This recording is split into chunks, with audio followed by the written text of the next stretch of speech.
The Goose and the Current high retention spoken storytelling script. Have you ever watched someone fight so hard against the world that they forget the world might be trying to carry them forward? That was exactly the kind of goose this story is about.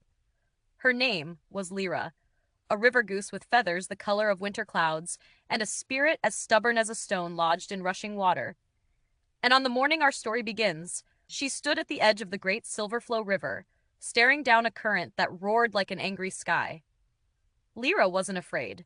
No, she was determined, because every spring her flock made the same long journey upstream, and every spring Lyra failed. While the others glided through the air or paddled with quiet confidence, she battered her wings and fought the wind and water as if they were enemies sent to test her alone. But this year, she vowed, would be different. The sun rose, the river shimmered, and Lyra launched herself forward. At first, she cut through the water with surprising strength. Her wings beat the air like war drums. She pushed. She strained. She gritted her beak and dug her webbed feet against the pull of the current. But the river was relentless. It grabbed her, yanked her sideways, dragged her backward a full body length with every two she fought to gain.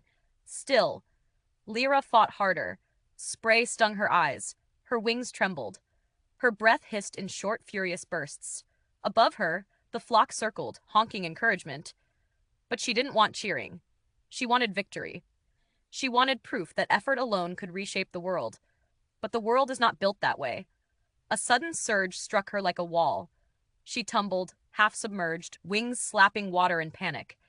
The river spun her, twisted her, pulled her into a spiral of white foam. And just when she thought she would lose everything, something strange happened. She stopped fighting. Not out of wisdom, but because she was simply too exhausted to resist.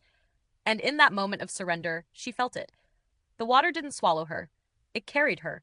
Not downward, not toward failure, but forward. Gently. Smoothly.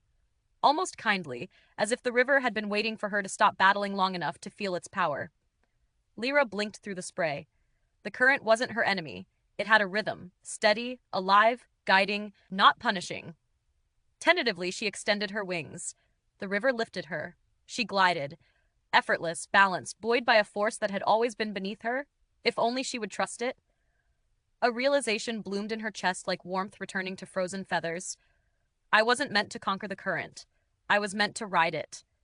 With a deep breath, Lyra angled her wings and allowed the river's push to become her momentum. She rose, caught the wind, and soared upstream, higher, faster, lighter than ever before. Her flock erupted into triumphant cries as she joined them, not behind this time, but at the front. Lyra didn't win because she fought harder. She won because she finally understood the truth. Sometimes the world isn't pushing against you. Sometimes it's pushing with you, if you can let go long enough to feel it. And with that new understanding, Lyra led her flock into the dawn, carried not by force, but by flow. If you enjoyed this story, please like, share, and subscribe to help the channel grow.